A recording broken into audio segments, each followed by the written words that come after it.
नमस्कार छात्रों, आज हम कंप्यूटर विषय के बारे में अध्ययन करेंगे, जिसमें हम सबसे पहले कंप्यूटर के परिचय के बारे में अध्ययन करेंगे। कंप्यूटर के परिचय के बारे में हम कंप्यूटर से जुड़ी अन्य जानकारी भी हासिल करेंगे।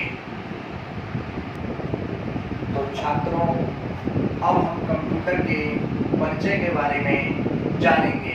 तो देखते हैं कंप्यूटर का परिचय। यहाँ हम देखते हैं कंप्यूटर का परिचय। जैसे कि हम सभी जानते हैं, यह 21वीं सदी कंप्यूटर के लिए जानी जाती है। कंप्यूटर विज्ञान जगत की एक क्रांतिकारी खोज है, जिसने आज मानव जीवन के हर पहलू को प्रभावित किया है।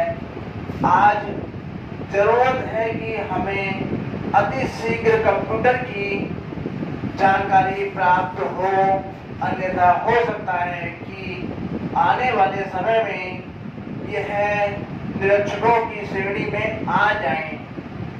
कंप्यूटर का उपयोग आज कई स्थानों पर होने लगा है। शिक्षा से मनोरंजन तक, घर से व्यवसायों तक, अस्पताल से लेकर कारखानों तक ऐसे कई क्षेत्र हैं जहां कंप्यूटर की उपयोगिता प्रमाणित हो चुकी है। सूचना प्रौद्योगिकी के इस बहुमुखी तथा बहुउपयोगी आविष्कार ने मानव जीवन में क्रांति फैला दी है। कंप्यूटर चाहे जिस कार्य क्षेत्र में उपयोग लिया जाता है, उसका मौलिक स्वरूप एक ही है। भिन्नता सिर्फ उनके विभिन्न प्रयोगों में ही है। कई दशक पहले आविष्कारिताओं ये कंप्यूटर आरंभ में केवल संख्याओं की गणनाओं में प्रयुक्त होते थे, जिस कारण इनका उपयोग गणितज्ञों तथा इंजीनियरों तक ही सीमित था। तब से लेकर अब तक इनके आकार, बनावट तथा कार्य क्षेत्र में बहुत अंतर आ गए हैं। अब हम कंप्यूटर के परिचय के बारे में जान चुके हैं कि कंप्यूटर का परिचय क्या है। अब हम कंप्यूटर की परिभाषा के बारे में जानेंगे कि कंप्यूटर की परिभाषा क्या है। छात्रों, अब हम कंप्यूटर की परिभाषा के बारे में जानेंगे कि कंप्यूटर की परिभाषा क्या होती है और कंप्यूटर कैसे काम करता है। तो आइए देखते हैं कंप्यूटर की परिभाषा। कंप्यूटर एक इलेक्ट्रॉनिक डिवाइस है जो कि डाटा प्रोसेसिंग के काम आता है। यह अर्थहीन डाटा तथा निर्देश प्रयोगकर्ता से इनपुट के रूप में लेकर संचित करता है, फिर निर्देश अनुसार प्रोसेस करता है तथा अंत में प्राप्त अर्थपूर्ण सूचना पुनः प्रयोगकर्ता को आउटपुट के रूप में देता है। मुख्यतः प्रत्येक वह उपकरण जो डाटा प्रोसेसिंग करता है, निम्न 3 प्रक्रिया संपन्न करता है, जिसमें सबसे पहला होता है इनपुट के माध्यम से हम डिवाइस के अंदर या कंप्यूटर के अंदर डाटा को प्रेषित करते हैं या भेजते हैं। डाटा जब कंप्यूटर के अंदर पहुंच जाता है, उसके बाद कंप्यूटर में प्रोसेस होता है। प्रोसेस होने के बाद जो हमने आदेश दिए होते हैं, उस आदेश को पूर्ण करके हमें परिणाम के रूप में आउटपुट प्रदान करता है। यह इनपुट के रूप में हमसे डाटा तथा निर्देश देते हैं। ये उपकरण उन्हें प्रोसेस करके सूचना तथा परिणाम के रूप में आउटपुट देते हैं। कंप्यूटर के इस गुण के कारण कंप्यूटर में अब हम कंप्यूटर की विशेषताओं के बारे में अध्ययन करेंगे। छात्रों, कंप्यूटर की विशेषता में हम जानेंगे कंप्यूटर की क्या क्या विशेषता हैं, उसके बारे में हम जानते हैं। कंप्यूटर की विशेषताएं निम्नलिखित हैं जो कि आपके सामने लिखी हुई है।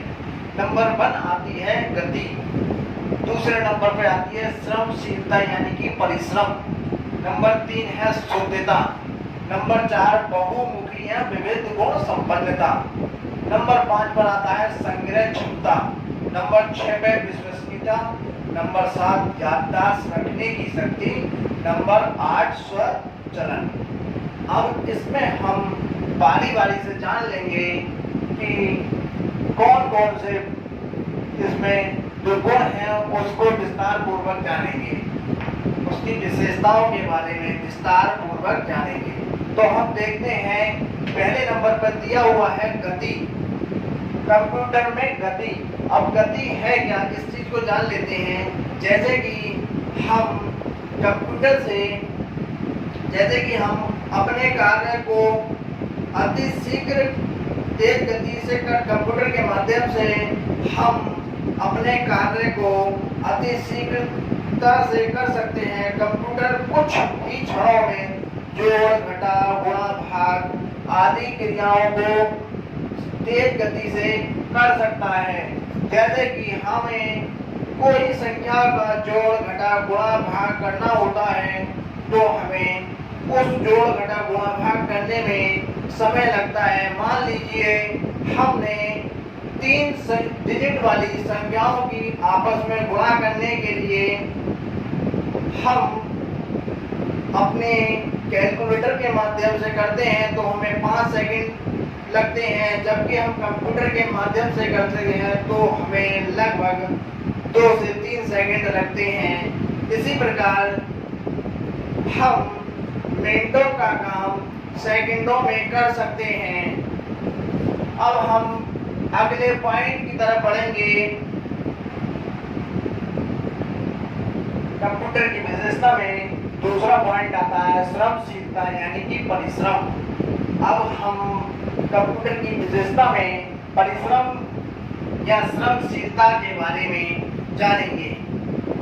मनुष्य कार्य करते करते थक जाता है, भूख लगती है, प्यास लगती है आदि का अनुभव करता है, जबकि कंप्यूटर एक मशीन उपकरण होने के कारण उस पर वातावरण का कोई प्रभाव नहीं पड़ता है।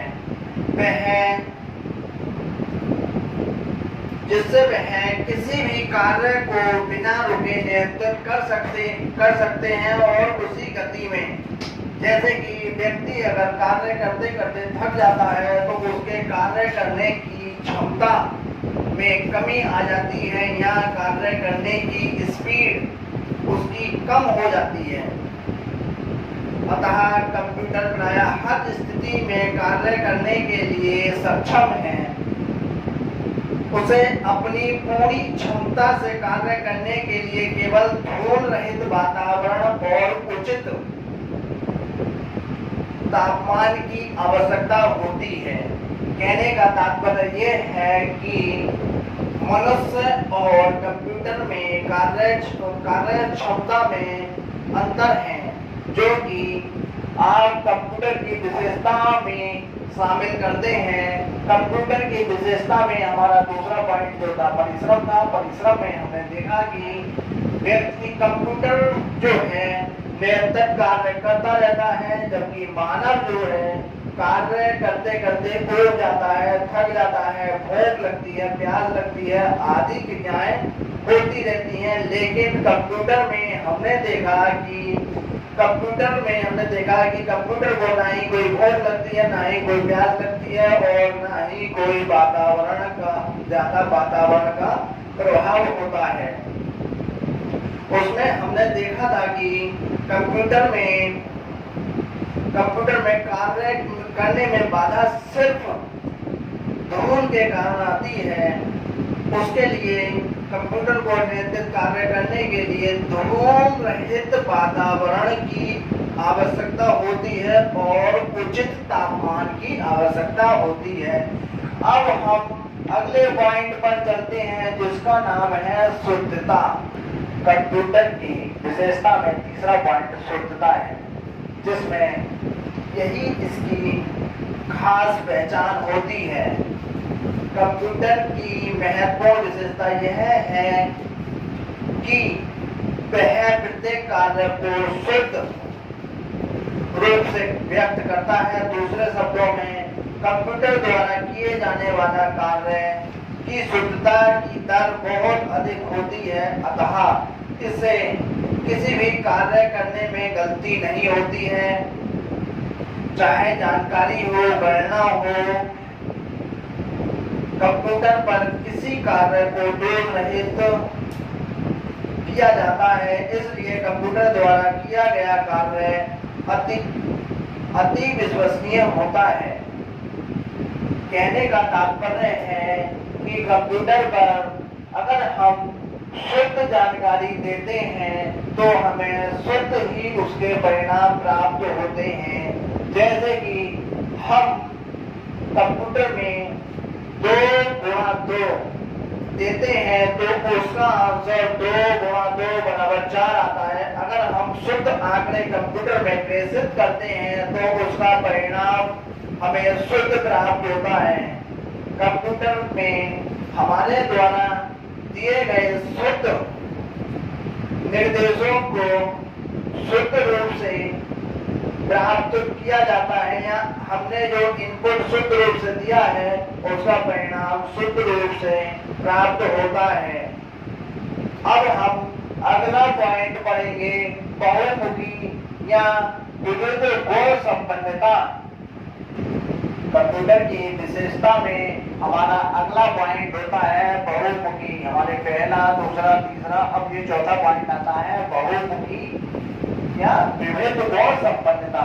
बहुमुखी या विविध गुण संपन्नता, सबसे पहला शब्द आता है बहुमुखी। बहुमुखी का मतलब होता है कि बहुत सारे कार्य या जिसमें अनेक गुण प्राप्त हो। विविध गुण संपन्नता में हम जानते हैं कि कंप्यूटर हजारों प्रकार के कार्य जैसे लिखना, पढ़ना, बोलना, याद करना, सुनना आदि सभी कार्य करने में सक्षम है।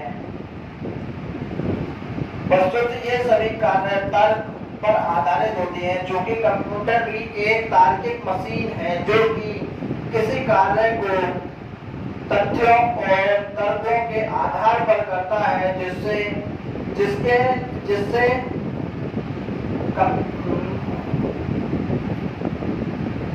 जिसके लिए केवल एक ही बार प्रोसेसिंग लिखना पड़ना है। इसी गुण के कारण कंप्यूटर की उपयोगिता लगातार बढ़ती जा रही है, क्योंकि हमारे दैनिक जीवन में अधिकांश जटिल से जटिल कार्य को भी कंप्यूटर सरलता से कर सकता है। कहने का मतलब ये है कि कंप्यूटर में बहुत सारे गुण विद्यमान होते हैं, जिसके कारण कंप्यूटर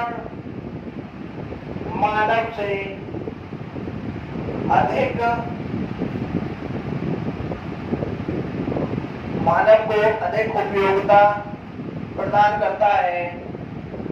बहुमुखी यानी कि बहुत सारे गुण मौजूद होने के कारण, जैसे कि हम देखते हैं कंप्यूटर के माध्यम से हम पढ़ना, बोलना, लिखना, सुनना आदि प्रक्रियाओं को कंप्यूटर के माध्यम से करते हैं। यही इसकी विभिन्न या बहुमुखी संपन्नता है। अब हम अगला पॉइंट पढ़ेंगे जो कि है संग्रह क्षमता। कंप्यूटर की विशेषता में अब हम 5वां पॉइंट पढ़ेंगे संग्रह क्षमता, जिसे हम इंग्लिश में स्टोरेज कहते हैं। संग्रह मतलब स्टोरेज। अब स्टोरेज के बारे में हम देखेंगे। स्टोरेज में किसी कंप्यूटर को दी गई सूचनाओं का भंडारण करने की क्षमता बहुत तीव्र होती है, जिससे वह कंप्यूटर मेमोरी के छोटे छोटे टुकड़ों में स्टोर करता है। यह सभी प्रकार के डाटा, चित्र, program, video, audio, game, movie आदि को कई वर्षों तक संग्रहित रख सकता है तथा आवश्यकता पड़ने पर उसे कुछ ही सेकंड में प्राप्त किया जा सकता है। कंप्यूटर में संग्रह क्षमता से मतलब यह होता है जिसमें कंप्यूटर में किए गए कार्य को या कंप्यूटर में दिए गए निर्देशों को सुरक्षित करके रखा जा सकता है। निर्देशों से मतलब यह है कि हमारे द्वारा किया गया कार्य को सेव करके रखा जा सकता है और आवश्यकता पड़ने पर उसे किसी भी क्षण प्राप्त किया जा सकता है। उसके लिए हमें पहले डाटा को सेव करना होगा। उसके बाद जब हमें आवश्यकता पड़ेगी तो उस सूचना को प्राप्त कर सकते हैं, जिसमें हम अपने कंप्यूटर में डाटा संग्रह यानी कि संग्रह क्षमता से हम कंप्यूटर में सुरक्षित कर रखे गए वीडियो, ऑडियो, मूवी, छवि, चित्र, फोटो आदि को आवश्यकता के अनुसार प्राप्त कर सकते हैं। अब हम अगले पॉइंट को पढ़ेंगे। कंप्यूटर की विशेषता में हमारा छठा पॉइंट है विश्वसनीयता। विश्वसनीयता के अंदर हम देखेंगे कंप्यूटर से संबंधित सभी क्रियाएं सत्य होती हैं। यह कई वर्षों तक कार्य करता हुआ नहीं थकता। यह कई वर्षों बाद भी अपनी मेमोरी में रखा हुआ डाटा बिना किसी रुकावट के हमें प्रदान कर सकता है और हमारे उपयोग में ला सकता है। इसमें अगला पॉइंट हम पढ़ेंगे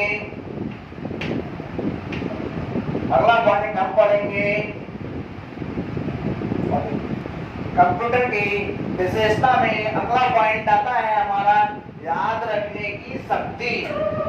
याद रखने की शक्ति से तात्पर्य यह है कि एक आदमी अपने जीवन में बहुत सारी महत्वपूर्ण बातें करता है तथा वह केवल महत्वपूर्ण बातों को ही ध्यान रखता है, लेकिन कंप्यूटर हर स्थिति में सारी बातों, चाहे वह महत्वपूर्ण हो या ना हो, सभी को संग्रह करके रखता है तथा बाद में कभी भी किसी भी सूचना की आवश्यकता पड़ने पर उपलब्ध कराता है तथा यह सूचना बहुत वर्षों के बाद भी उतनी ही शुद्ध रहती है जितने की पहले थी। कहने का तात्पर्य यह है कि व्यक्ति के जीवन में तमाम प्रकार की घटनाएं घटती हैं जिसमें व्यक्ति के दिन प्रतिदिन होने वाली घटनाओं में से कुछ ही महत्वपूर्ण घटनाएं याद रहती हैं। जो घटनाएं व्यक्ति के मन में संचित हो जाती हैं या केंद्रित हो जाती हैं, वही घटनाएं व्यक्ति को याद रहती हैं। बाकी घटनाएं जो हैं स्वतः ही मिट जाती हैं। लेकिन कंप्यूटर में ऐसा नहीं होता है, क्योंकि कंप्यूटर के पास याद रखने की क्षमता होती है, जिसमें व्यक्ति के द्वारा सेव किया गया डाटा या व्यक्ति के द्वारा दी गई जानकारी पूर्ण रूप से सुरक्षित रहती है और आवश्यकता पड़ने पर वह हमें प्राप्त हो जाती है। कहने का तात्पर्य है कि मनुष्य अपने जीवन काल की कुछ ही महत्वपूर्ण घटनाओं को याद रख सकता है, लेकिन कंप्यूटर में महत्वपूर्ण हो या अनावश्यक हो, सभी घटनाएं सुरक्षित रहती हैं और आवश्यकता पड़ने पर सभी सूचनाएं वापस से प्राप्त की जा सकती हैं। अब हम अगला पॉइंट पढ़ेंगे। कंप्यूटर की विशेषता में हमारा अगला पॉइंट है स्वचालन। स्वचालन से आज से हमें कंप्यूटर की विशेषता में स्वचालन से आज से होता है कि कंप्यूटर अपना कार्य लगभग स्वचालित रूप से ही करता है। इसका अर्थ यह होता है कि कंप्यूटर से कार्य करने के लिए हमें कुछ निर्देश देने की आवश्यकता होती है। आगे की प्रक्रिया का संचालन एवं परिणाम का निर्धारण वह स्वयं करता है।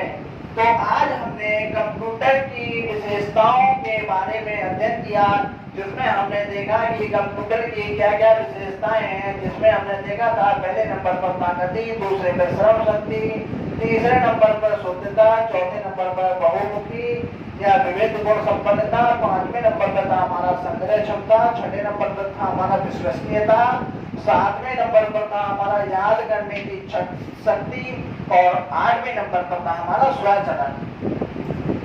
तो आज दोस्तों हमने कंप्यूटर की विशेषताओं के बारे में अध्ययन किया था। अब आगे हम देखते हैं कंप्यूटर की विशेषताओं के बाद आता है कंप्यूटर की सीमाएं। अब हम कंप्यूटर की सीमाओं के बारे में अध्ययन करेंगे। तो आइए चलते हैं कंप्यूटर की सीमाएं। कंप्यूटर की सीमाएं निम्न प्रकार हैं जो कि आपके सामने हैं। नंबर 1 भावना रहित, नंबर 2 आत्मरक्षा की कमी और नंबर 3 बुद्धिमत्ता का अभाव। तो पहला पॉइंट हम पढ़ते हैं भावना रहित। कंप्यूटर एक मशीन है, इसमें कोई भावना नहीं होती, इसलिए यह बिना सोचे समझे निर्देशों के अनुसार कार्य करता है। कहने का तात्पर्य यह है कि कंप्यूटर के गुणों, विशेष गुणों के बाद जो है कंप्यूटर की सीमाएं आती हैं कि भाई कंप्यूटर की क्या क्या सीमाएं होती हैं। कंप्यूटर में सीमाओं में हमने देखा कि पहले भावना रहित। भावना रहित मतलब ये है कि कंप्यूटर एक मशीन है, इसमें कोई भावना नहीं होती है। मान लीजिए एक व्यक्ति जब दूसरे व्यक्ति से मिलता है तो उसके अंदर अनेक प्रकार की जिज्ञासा, उत्सुकता, मेल भाव, प्रेम, प्रसन्नता आदि भावनाएं उत्पन्न होती हैं और एक दूसरे की भावनाओं की जानकारी मिलती है या एक दूसरे की भावनाएं आदान प्रदान होती हैं। लेकिन कंप्यूटर में ऐसा नहीं होता है। कंप्यूटर में भावनाएं नहीं होती हैं।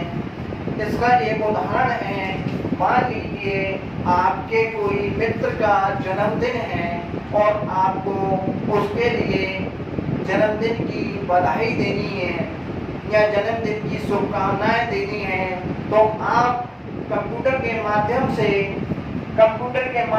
अपने द्वारा विश तो कर सकते हैं, यानी कि भावना अपनी शुभकामनाएं तो भेज सकते हैं लेकिन भावनाएं नहीं भेज सकते। जैसे कि आप अगर अपने मित्र के जन्मदिन पर जाते हैं तो जब आप एक दूसरे से मिलते हैं तो आपकी भावनाएं शेयर होती हैं, एक दूसरे की भावनाओं का पता चलता है। इसमें भावनाएं नहीं होती हैं, ये सिर्फ आपके निर्देश अनुसार ही कार्य करता है। हमारा दूसरा पॉइंट है आत्मरक्षा की कमी। कंप्यूटर अत्यधिक शक्तिशाली होने के बावजूद भी स्वयं किसी प्रकार की आत्मरक्षा नहीं कर सकता। इसे केवल वैध कार्ड तथा पासवर्ड की आवश्यकता होती है। कहने का तात्पर्य यह है कंप्यूटर अपने आप में अत्यधिक शक्तिशाली होने के बावजूद भी कंप्यूटर में आत्मरक्षा की कमी पाई जाती है। इसका तात्पर्य यह है कि कंप्यूटर में आत्मरक्षा की कमी से तात्पर्य है कि इसमें केवल लॉगिन आईडी और पासवर्ड की आवश्यकता होती है। कहने का तात्पर्य यह है कि आप अपने कंप्यूटर या लैपटॉप के लिए सुरक्षित रखने के लिए पासवर्ड बनाते हैं, लेकिन बाई चांस किसी दूसरे व्यक्ति को आपकी आईडी और पासवर्ड पता चल जाता है तो वह आपके द्वारा संचित किया हुआ डाटा ले सकता है या चोरी कर सकता है।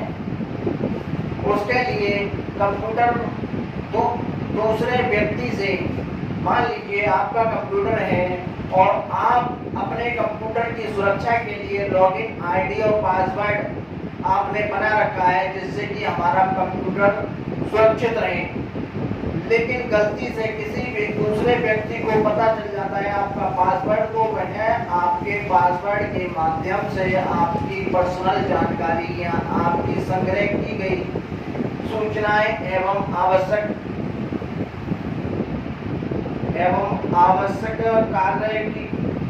कार्य की गणना या अन्य जो आपने अपने कंप्यूटर में सुरक्षित रखा है उसकी चोरी कर सकता है। इससे यह पता चलता है कि कंप्यूटर में अपनी आत्मरक्षा की कमी पाई जाती है। तीसरा पॉइंट आता है बुद्धिमत्ता का अभाव। कंप्यूटर में स्वयं का दिमाग नहीं होता, वह स्वयं निर्णय नहीं ले सकता। यह केवल मानव द्वारा दिए गए निर्देशों के द्वारा कार्य करता है। वैज्ञानिक कंप्यूटर में कृत्रिम बुद्धिमत्ता के बारे में शोध कर रहे हैं। सफलता मिलने पर कंप्यूटर में कुछ सीमा तक बुद्धिमत्ता आ सकती है। तीसरे पॉइंट बुद्धिमत्ता का अभाव से आशय यह है कि कंप्यूटर में अपने पास कोई बुद्धि नहीं होती। वह केवल मानव द्वारा दिए गए निर्देशों का पालन करता है। वह अपनी स्व इच्छा यानी अपनी कोई इच्छा नहीं होती है, अपनी कोई बुद्धिमत्ता नहीं होती है, जिसके कारण वह अपने आप से कोई कार्य नहीं करता है। कुछ शोध करता है या कुछ वैज्ञानिक कंप्यूटर में कृत्रिम बुद्धिमत्ता के बारे में शोध कर रहे हैं। सफलता मिलने पर कुछ सीमा तक बुद्धिमत्ता आ सकती है। कंप्यूटर और मानव मस्तिष्क में अंतर। अभी हमने पढ़ा था कंप्यूटर की सीमाएं क्या थी। अब हम जानेंगे कंप्यूटर एवं मानव मस्तिष्क में अंतर। तो आइए देखते हैं कंप्यूटर और मानव मस्तिष्क में अंतर। कंप्यूटर एक ऐसी मशीन है जो केवल मनुष्य द्वारा निर्देशित कार्यों को ही करती है, लेकिन फिर भी कंप्यूटर द्वारा मनुष्य की अपेक्षा अधिक तीव्र गति से शुद्ध परिणाम प्राप्त होते हैं। मनुष्य और कंप्यूटर के मस्तिष्क में बहुत अंतर है। अब जान लेते हैं कंप्यूटर और मानव मस्तिष्क में अंतर। सबसे पहला पॉइंट है हमारा, यह आवश्यक नहीं कि कंप्यूटर के सभी भाग एक स्थान पर हो। यह आवश्यक नहीं कि कंप्यूटर के सभी भाग एक ही स्थान पर हो, लेकिन मनुष्य के मस्तिष्क के मुख्य भाग एक ही स्थान पर होते हैं। ये इसलिए कंप्यूटर में जो होते हैं, कंप्यूटर का मस्तिष्क, कंप्यूटर के सभी भाग एक स्थान पर नहीं होते हैं, क्योंकि उसका कीबोर्ड अलग होता है, माउस अलग होता है, सीपीयू अलग होता है, डिस्प्ले अलग होती है। लेकिन उसके अलावा मनुष्य का मस्तिष्क और मनुष्य के मस्तिष्क के मुख्य भाग जो है एक ही स्थान पर होते हैं। दूसरा पॉइंट है हमारा, कंप्यूटर की ऊर्जा का स्रोत विद्युत होता है। कहने का तात्पर्य यह है कि कंप्यूटर जो है विद्युत के द्वारा चलता है। लेकिन मानव मस्तिष्क यानी कि मानव मस्तिष्क में ऊर्जा का स्रोत क्या है? Blood glucose.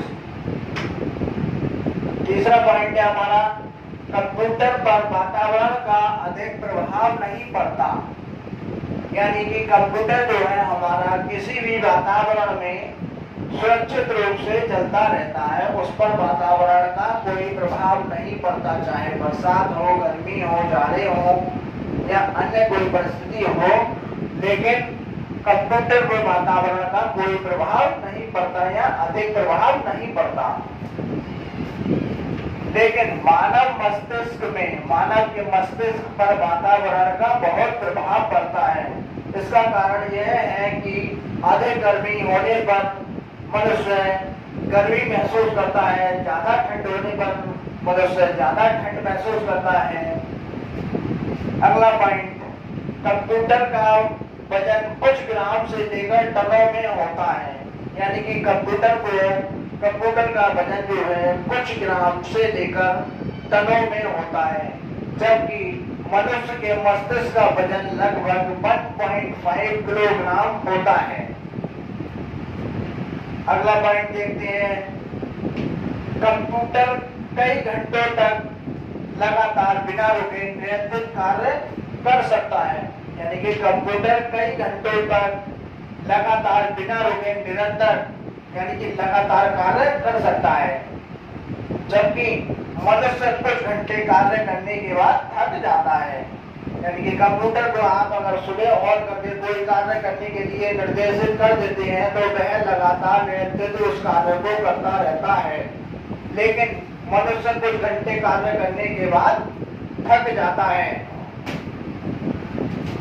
तो आज हमने इसमें देखा कि कंप्यूटर और मानव मस्तिष्क में क्या अंतर है। आज के लिए बस